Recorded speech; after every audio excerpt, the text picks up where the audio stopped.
আসসালামু আলাইকুম চাচা।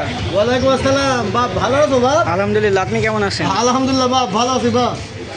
এই যে দেখি যখন এই দোকানে আসি পিচ্ছি মোবাইল ইউজ করে, এগুলা তো আর ঠিক না। বলছো বাপ, এই আমি যে কি বিপদে পড়েছি বাপ।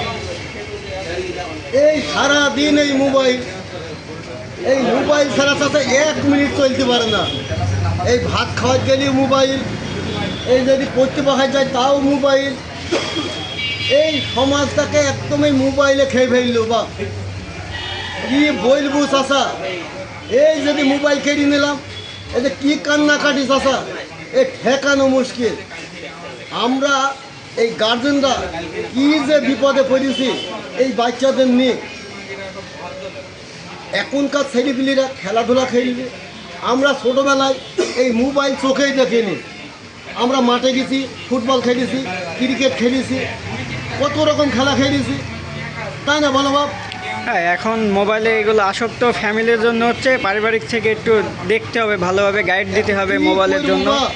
বলো, প্রতিটা গার্জেন কি চায় বাপ বলো যে ছেলেপিলি মোবাইলে আসক্ত হোক? কেউ চায় না।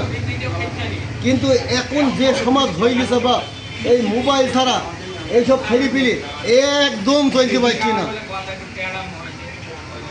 সারাদিন দেখো, সারাদিন মোবাইল মোবাইল মোবাইল।